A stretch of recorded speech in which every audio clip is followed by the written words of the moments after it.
Well, thank you very much for joining us this morning. I'm Benjamin Haddad. I'm a fellow here at Hudson Institute, and we're going to talk this morning about the situation in Spain, the situation in Catalonia. We're very honored to have the ambassador of Spain, Mr. Pedro Morenés, with us. Let me just say a word here about what we're assembled. Hudson Institute is, as you know, a policy center, a think tank that's devoted to American leadership, global engagement, and strong relation with allies around the world. This very conference room was actually inaugurated by Japanese Prime Minister Shinzo Abe last year, and we've worked a lot these last decades with our European allies, our NATO allies, and allies around the world. This is why we're very honored to be able to host this conversation and frank and open conversation about the situation in Spain with the ambassador. Let me just briefly introduce you before we get into the matter at hand. You've been the ambassador since April 2017 when you presented your credentials to President Trump. So I guess it's kept you busy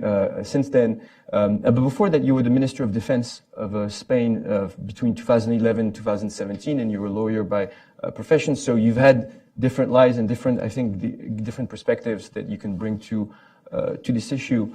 It's very interesting that we meet today because, as probably many of you know, today was the last day of the, let's say, the ultimatum, the deadline that the Spanish government gave to the leaders of the movement in Catalonia to be upfront or explicit about their intentions for independence. So before we get into, because I think it's very interesting to, beyond the emotions and the images and the media coverage that obviously always focuses on the short term, I think it's very interesting to get into the historical and legal and political background of the situation and think about ways to move forward. But before getting into this, actually, where are we today? What is the situation today? Before we start with history, you mean? Well, today is yesterday. The President of Generalitat, Puigdemont, sent a letter to the government saying that he was not accepting the request for a definition whether or not independence had been declared, and that they asked for time, 2 months, looking for a dialogue on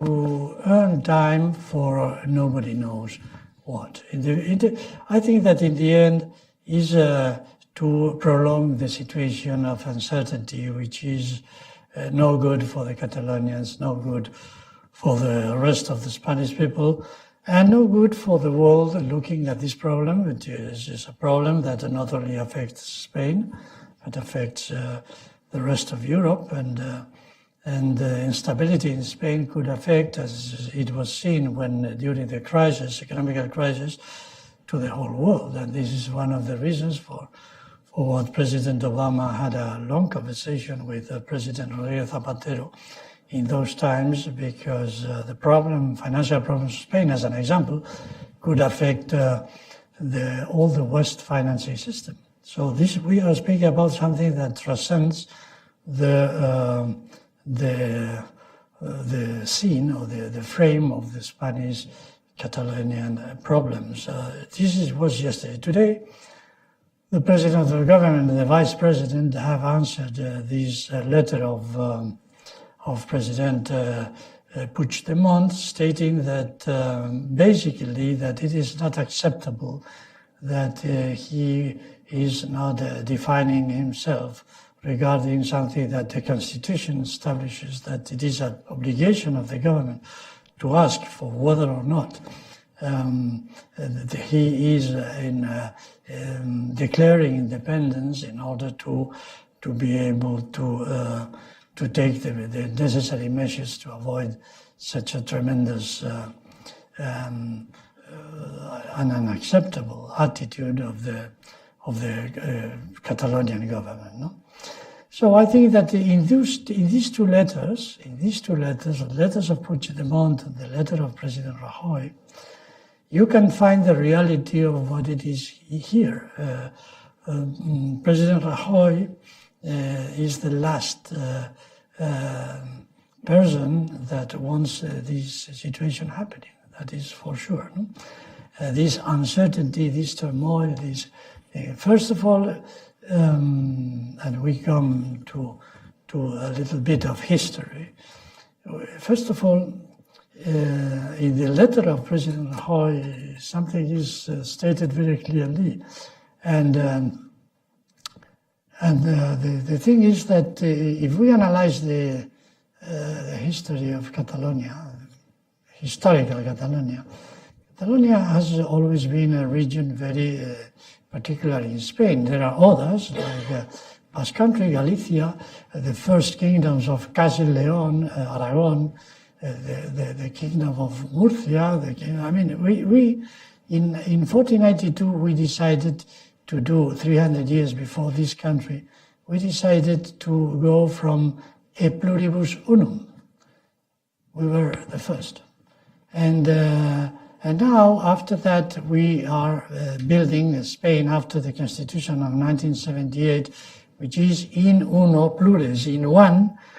All the sensitivities that we could have politically, economically, culturally, and this is what we have built in Spain. And in this particular case of Catalonia, you analyze the situation in Catalonia, inside Catalonia, and regarding the neighbors, in the old neighbors, the Kingdom of Aragon, France, Spain in the Middle Ages and before that, you see that the Catalonians have always been, the situation in Catalonia has been always better when they were together with the rest of Spain. Geography matters, and when the Kingdom of Aragon and the Kingdom of Castile were united in 1492, Catalonia was part of the Kingdom of Aragon since many, many years before. And when the principalities of Catalonia, the Ramon Berenguer married the daughter of the King of Aragon, Petronila, and since then, Catalonia was part of, apart from the Visigoths and the Arabs, which were occupying Catalonia, and in the Visigoths, Catalonia was part of that. So, geography matters, cultural links matters, familiar links matters. We are the same people, and we have the same interests. And when we were in 1898 and we lost Cuba and the Philippines, the Catalonians were there. And when we were invaded by the French, Catalonians fought for Spain. And there are very important heroes, and we were in the War of Africa at the beginning of the 19th century. Catalonia was there, and Catalonia was there because they felt that they were Spanish as the rest of Spanish. And in this particular time, from 78 till now, the situation, economical, social, and in any respect regarding democracy rights and the rights of have never been as high as now. And this is exactly what the President of the government has reminded President Puigdemont when this type of victimism of the Catalonia, very typical of the nationalists, this type of victimism is on the table as a justification to something which has no justification at all. Thank you very much. I want to mention to the audience, by the way, that a bit later we'll have questions I think you've had papers, or maybe they're just by the entrance door where you can write down the questions and we'll ask them, because we're a bit limited with time.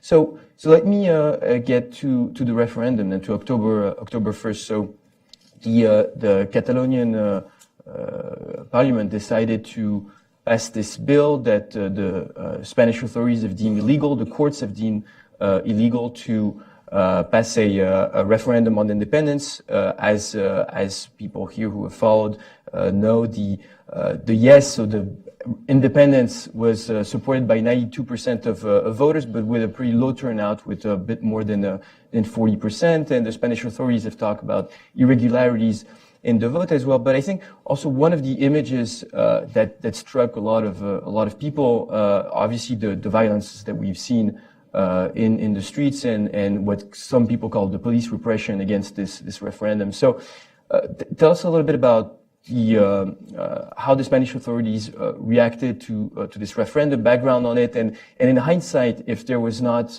you think, a better way to have managed this whole situation. Well, I can tell you something. The last thing that government want to use is force. Here in Spain, some of the countries I have some doubts, but democratic countries and democratic governance,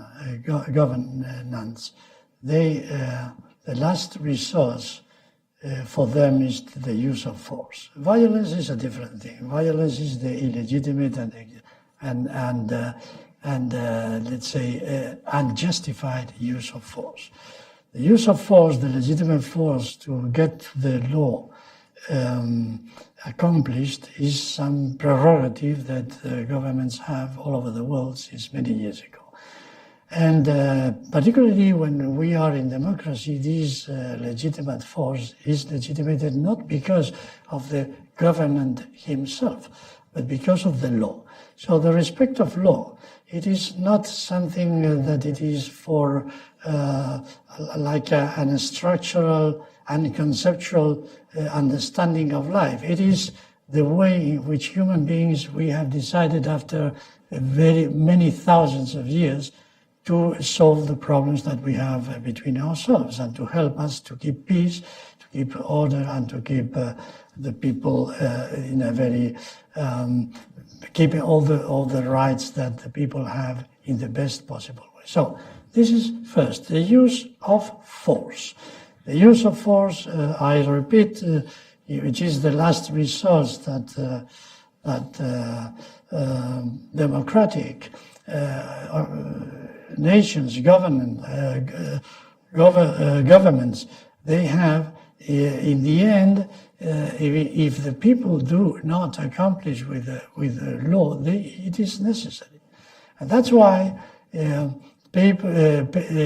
countries very democratic, and they have police, they have resources to keep the law, as the ruler of the society. So it is very obvious.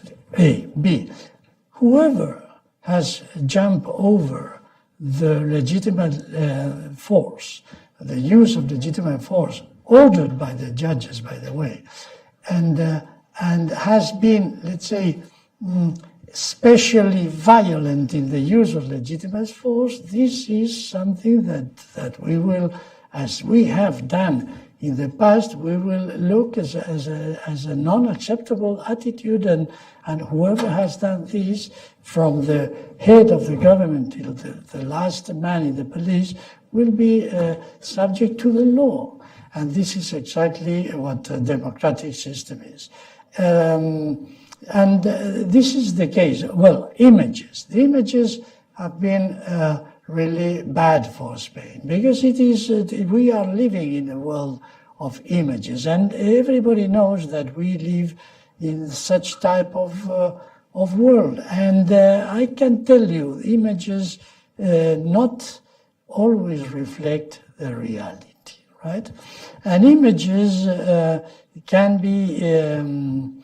be used for not to express the truth, but to express political understanding of the situation. Either by the people giving these images to the media, or by the media utilizing images with this regard, not to reflect the reality, but a political position towards a problem. And Carl Bernstein, who is a very important journalist and responsible for the Watergate in there, has been very clear regarding precisely the situation in Catalonia. He has said, we have the obligation and we need to go and to see what is the reality. And it is not acceptable that journalists are pressed by some type of people trying to and used to say things that are not true. So it's a mix. First, violence not acceptable. Legitimate force is necessary all over the world. And the third is images should reflect the truth. And if they reflect the truth, they are credible. And they do not reflect the truth, and they are utilized for other purposes, they are not credible. Damaging the media, damaging the Catalonian people utilizing that, and damaging the government and the credibility of something as important as are the communication media for getting a democracy in the best and wealthy way. So how did we get there? How did we get to the Spanish government using this force that you call legitimate? How did we get to the situation of October 1st?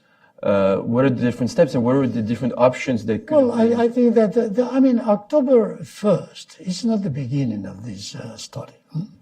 And September the 6th, the regional autonomous parliament in Catalonia, not taking into consideration the opposition at all, they approved some, and it is well known, they approved some laws that were leading to what happened in the first. A law which was against the constitution, against the statute of the Catalonian, and which had in no consideration at all, in the most undemocratic way you can imagine, the position of the opposition, even not listening to them.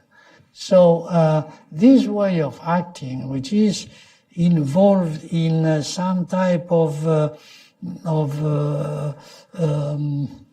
legitimation based on basically a rebellion against the Spain based on these grievances that they are claiming they are suffering. And so this is,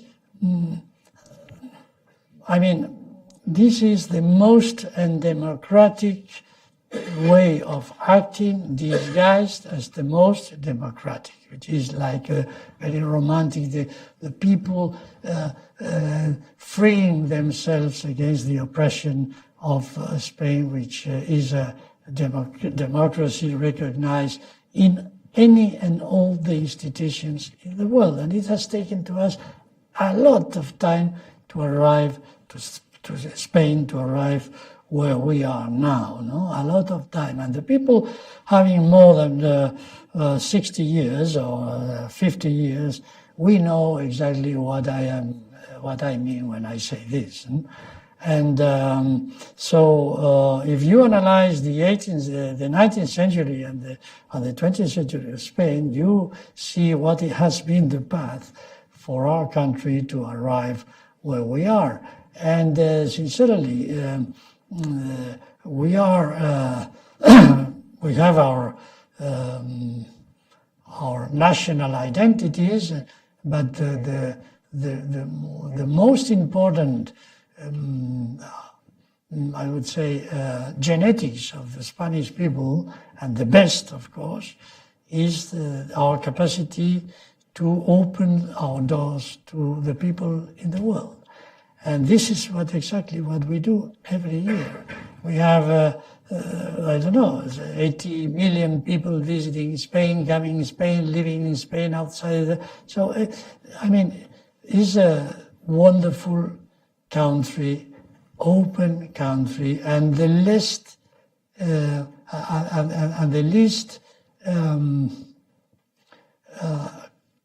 country which I know that could be accused of autocratic or whatever you can believe that the government is. And this is the truth. And that's why we are where we are, and that's why we are, and we are hard workers as well. And we are very sacrificed people, because we have get out from this crisis, which was not produced by ourselves. We have get out of this crisis with the sacrifice of the whole Spanish people in a solid way. And this crisis, it is a little bit in the roots of what is happening in Catalonia, right? But all of us, all the people in Spain, all the institutions in Spain, we have done a tremendous effort to get out from the crisis, economic crisis, which was leading Spain, and as I said before, the whole Europe, and with Europe, a very important part of the whole, to something that was really concerning to everybody. And I come back to the conversation of the president of this country with the president of the Spanish government regarding what had to be done. You talked about the Constitution of 1978, which obviously was the Constitution of the Spanish transition to democracy. It is known today in Europe to be one of the most decentralized, actually, constitution. Grants a lot of regional autonomy. Within this framework, what are the paths to getting out of this crisis? Does it mean maybe more autonomy to Catalonia? Are there examples like the Basque country that could be used? Do you need to change the institutions for this? What are the different paths to resolution and compromise? I see your point. Well, okay. The origin of the legal status of the different autonomies in Spain are very much anchored in history.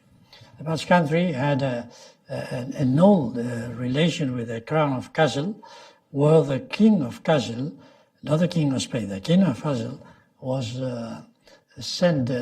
asked to come to Guernica, and there he sworn the old laws of the Basques.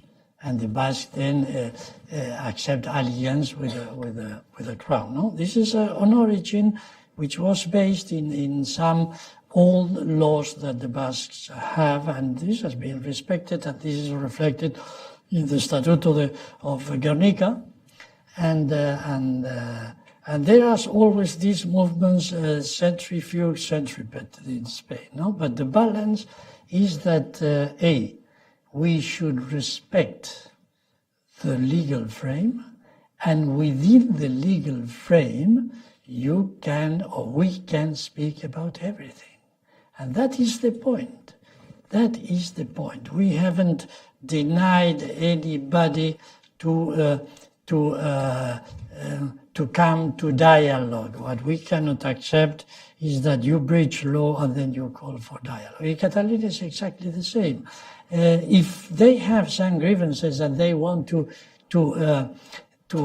solve that, we are absolutely. This is somebody will probably will laugh here, but I understand that the solution of the problem of Catalonia is law and love. That is the key. I mean, we are linked with a lot of familiar and business and interests with Catalonian people. And I have lived during my youth in all my summers in Catalonia, because the line of my father was a Catalonian. But we need to have some certainties. And we need to go through the law. And I don't think that any single problem that the Catalonians have could be, cannot be discussed within the frame of the 78th Constitution, which, by the way, establishes that even the Constitution, not only the statute, even the Constitution, can be changed with the agreement of the whole Spanish people. And that is the basics of that. And when we speak about indivisibility of Spain, we are saying something which is in all the constitutions in the world.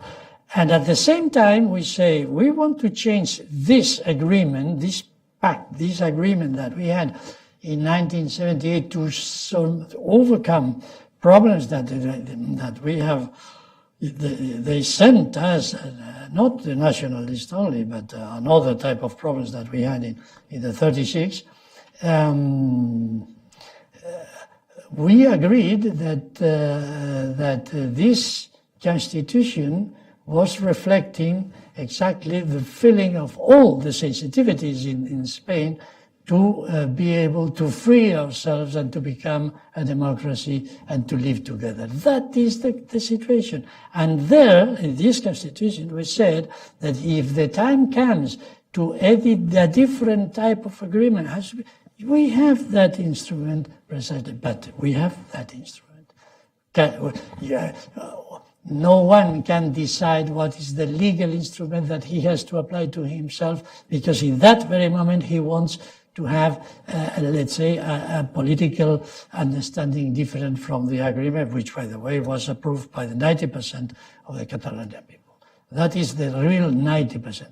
That 90%. From then until now, the Catalonians, they have voted in many occasions, particularly in the late times, when they have such an instability in the government that they were called to elections several times in the last 5 or years, and legal, properly down control, and not the pantomime that we have seen at the on the 1st of October with this so-called referendum, which is a mockery for the whole democratic way of expressing the political will of the people.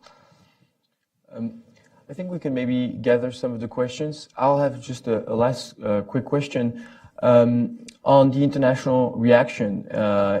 So we've heard President Trump, and you mentioned it when Prime Minister Rajoy was in the United States a few weeks ago. President Trump reaffirmed his support for Spanish unity very clearly.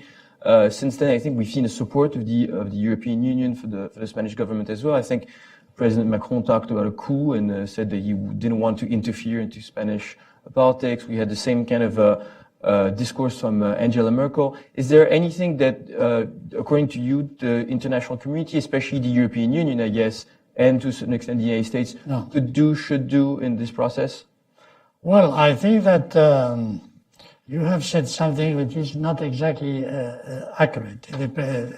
President Macron and Angela Merkel, they have said something more than what you have said, that they don't want to put with all due respect, their nose in the Spanish problem. They have said that they are completely against the independence, right, and they want a united Spain, because they know exactly what this could mean, that these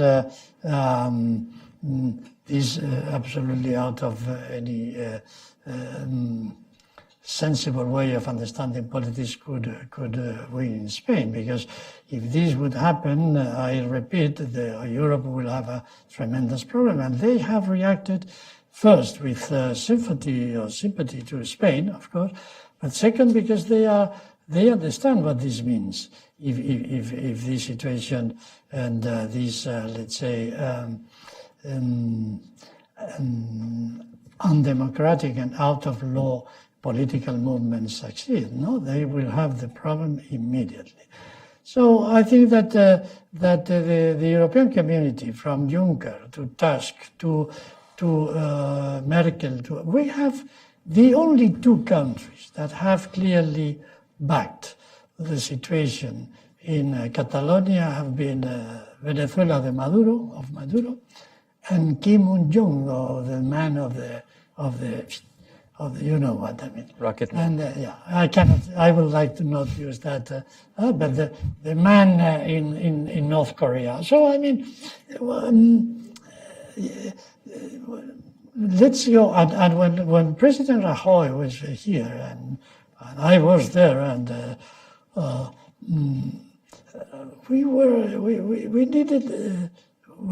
needed not to press President Trump and his administration for saying what he said, because it's very obvious. No?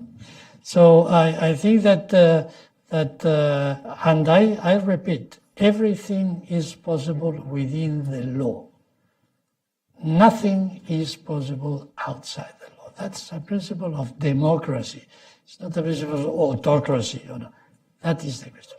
A democratic law, as was the law that we, the Spanish people, in freedom gave ourselves in 1978, together with the statutes of autonomy, which reflect this law in the day-by-day living of these areas, political areas in Spain. And that is very simple, very simple.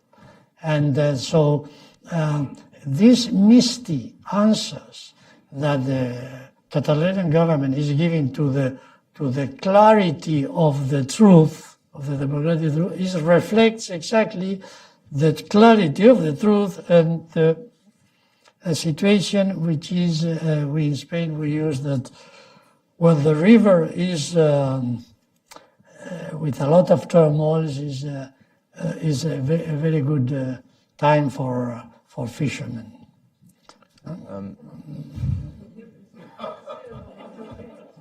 I don't think that it has any meaning for the American people. Basically means that troubled waters are bad are good for the people trying to get things from troubled waters. All right. Again, very bad.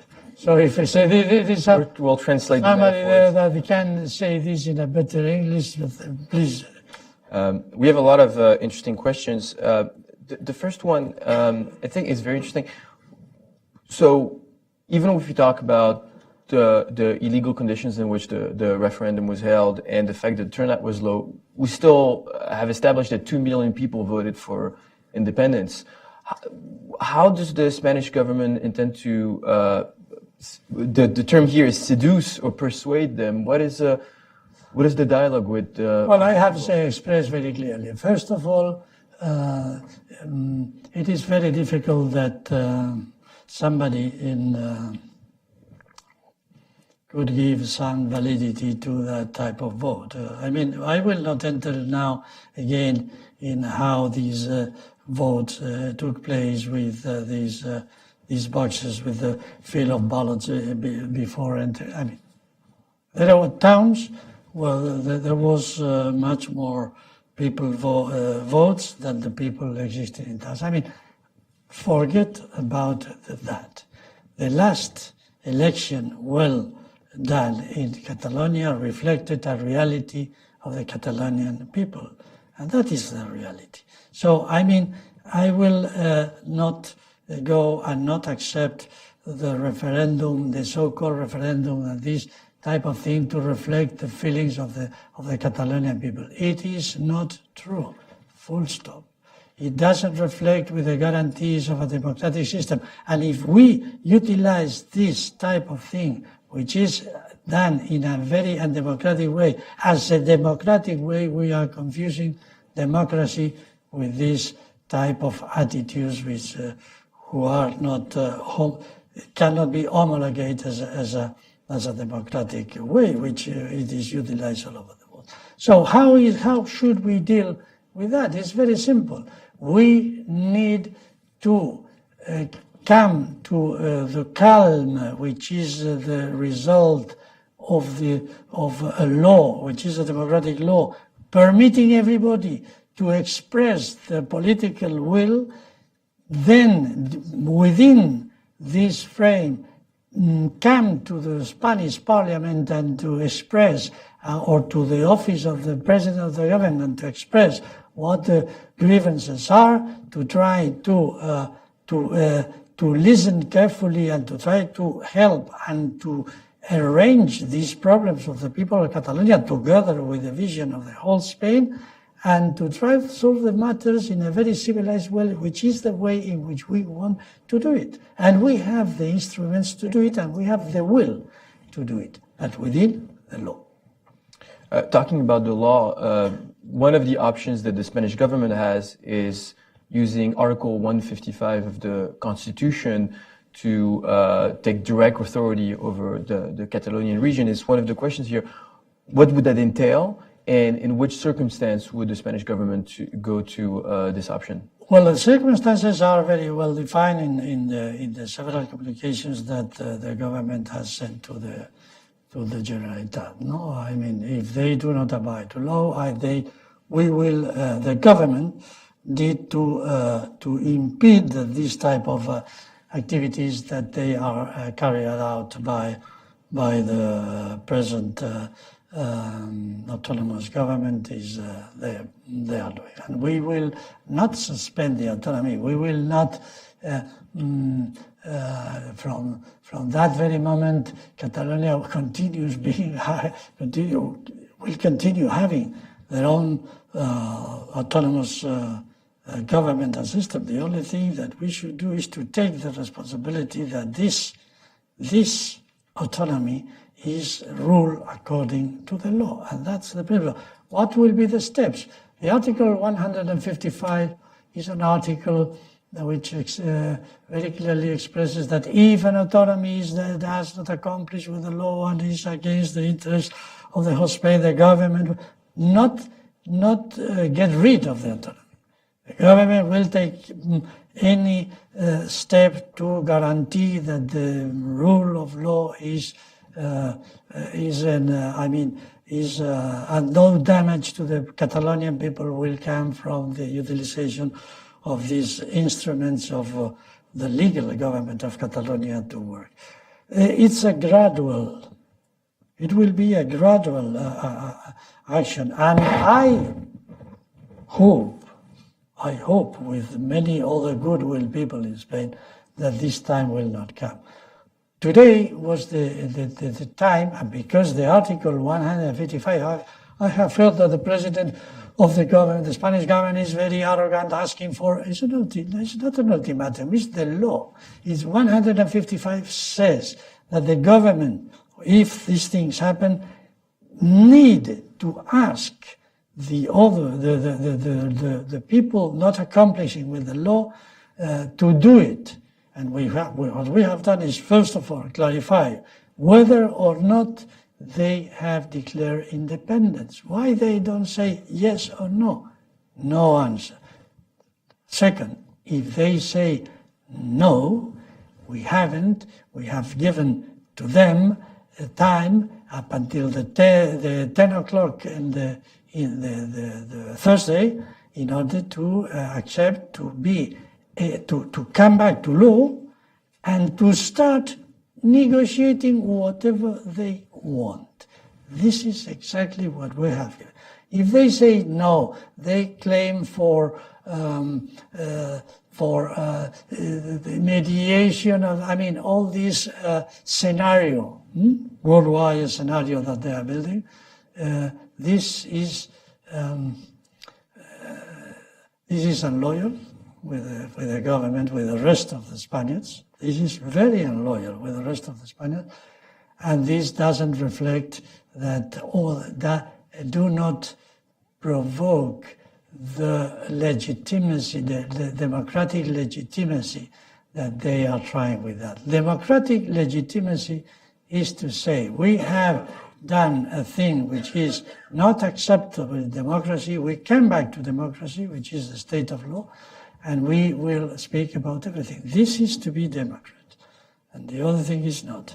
And you need to know that it is not a nationalistic thing what is happening only in Catalonia.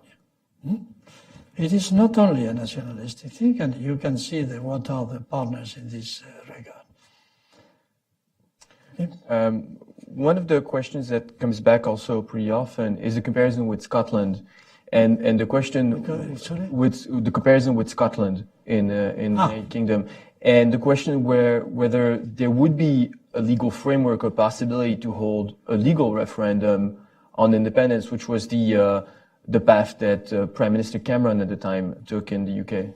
Well, two things, two very different things. First of all, Scotland and Catalonia has nothing to do historically in this regard. Second, the United Kingdom has not a constitution. And third, as I have mentioned, within the law, everything is possible. Without the law, no. Okay? One question is on the question of memory, and especially the memory of the dictatorship in the 20th century in Spain.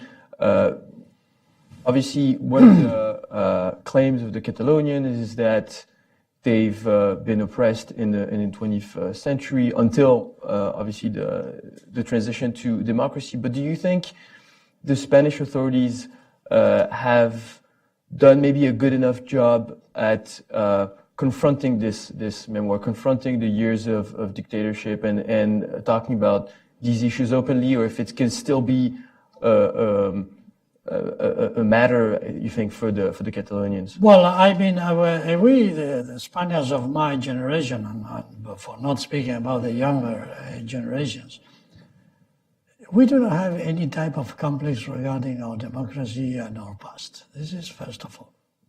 We can be homologated with any democracy in the world, and we have done a tremendous job to first of all to face some reactions. Second, to build something which is balanced and which has provoked to the Spanish people the best part of their history in our history, right? So this is something that it is very important.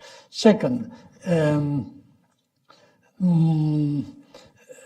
today we are living in a world in which democracy is being criticized in many countries, and particularly in democratic countries.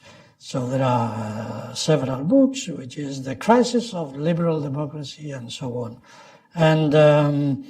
And we should be very careful regarding that, because there are promises that political promises and other type of regimes in the world that are trying to undermine the principles in which democracy, the freedom, justice, the state of law, the way in which the political ideals can be conveyed to a parliament, that are today accused of not being useful to face the problems that humanity is facing. And frankly, I don't feel that the answer is in the regimes that are trying to convince us that other types of systems are better than ourselves, even if they could obtain some type of results in the economical area, which is not the only area which concerns the human beings. So we have to be very careful about protecting our systems. And this is what we are exactly doing in Spain. We do not have to build our democracy considering what we were in the past. We have to build our democracy considering that what we want to be in the future. And this is exactly what we are doing. Looking ahead, not looking to the past, not justifying things in a false history, but in a future which is waiting for us. And we hope that all of us, including the Catalonians, we are able to enjoy, and our allies and our friends in the European Union, in this country, or wherever in the world they want to share our values, our principles, and our friendship. Yeah. Right? You talk about the crisis of liberal democracy, and I want to ask you about this. It's also one of the questions. to what extent do you think this is in the context of the different crises that Europe has been facing these last few years? You talked about the economic crisis, but obviously we've seen the rise of populism, the rise of the far right and nationalism all over Europe, but also the challenge of Russian influence supporting these movements. We've seen, actually, interestingly, on social media, characters like Julian Assange or Snowden that were pushing also the issue of Catalonia. Should there be a connection with the broader European context on this, or do you think it's more specific to Catalonia and Spain? No. This is not very specific to Catalonia and Spain. We have in the papers every day. We have discovered, and now permit me to comment something which comes from my previous responsibilities, in the security and defense. We are facing a dangerous world, and this dangerous world is because we have two more spaces than we have in the past. We have the land, we have the air, and we have the sea, And now we have the cyber and we have the outer space. And in all these new spaces that we are living every day, we have enemies, and these enemies try to destabilize what is the strength that we have, which is precisely democracy. So in these new worlds that we are living, we should be extremely careful, and because as we saw in the crisis in Georgia and the crisis in Crimea and the crisis in Syria, the crisis we have seen how this public opinion could be managed, and here could be managed in no more, no less than the most important feast of democracy, which would be the day of elections. We should be very careful, because the influence that we are receiving from countries which are trying to weaken the system that we have given ourselves, it is very difficult to get evidences, as it was when the crisis of Crimea and the crisis in other parts of the world, this hybrid war. Nobody knew who were the people doing the bad things there. There was something. Who are those people there who are? Nobody knew. So we should be very clear that today we are facing different type of threats to our systems and democratic systems. The terrorism as well, they are using that. Terrorism, drug trafficking, human beings trafficking, all of that, they are united.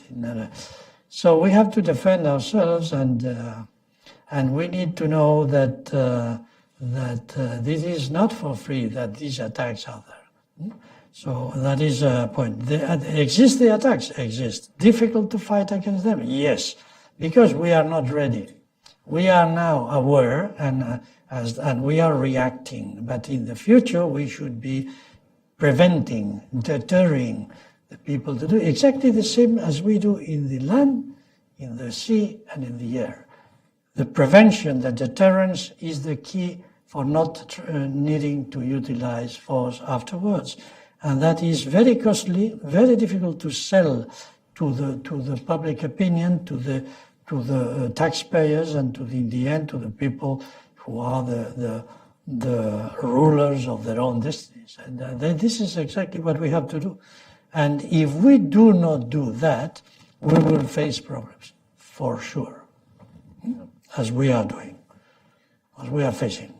You've mentioned the economic crisis and the euro crisis, which were one of the backgrounds probably for this current situation. One of the arguments, the claims made by the leaders of this movement in Catalonia is that Catalonia is paying more than it receives from the rest of the country. And so, first, what do you make of this claim? And is there, in the resolution of this crisis, a possibility for more fiscal autonomy for the region of Catalonia? Well, I mean, we are. I will speak in a larger understanding of that. We have built probably the most challenging political project that is today in the world. Probably in the 76, this was this country. But today is to build a European Union. And in the European Union, there is a north, a south, a east, and a west. No? And the European Union is built on solidarity.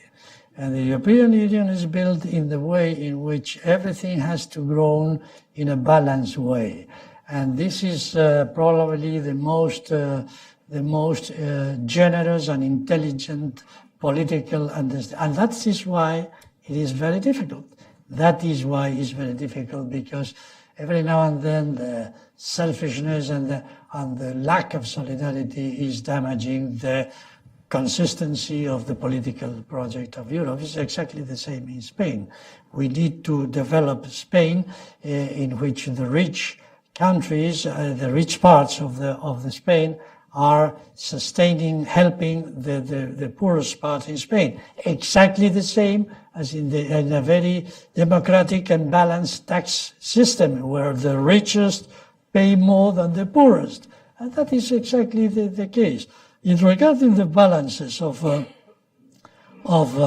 exact balances, whether or not they pay more than they should, I think that the figures are there, can be studied, and these claimings that it is very unfair is not exactly in that way. And I will add something, as we say in this country. It is not only the trade balance which matters.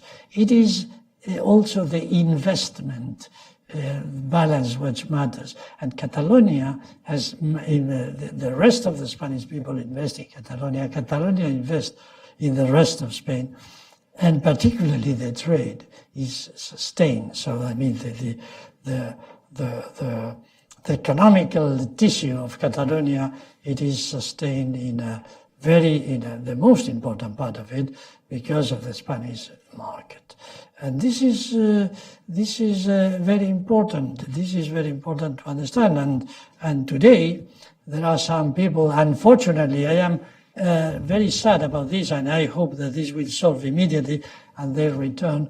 The most important companies of the Catalonia, more than 400, have left Catalonia because this crisis, which has been provoked by the government in Catalonia.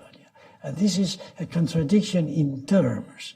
So how can you protect your country if you are forcing your wealth to flee your country? This is something that they have to answer.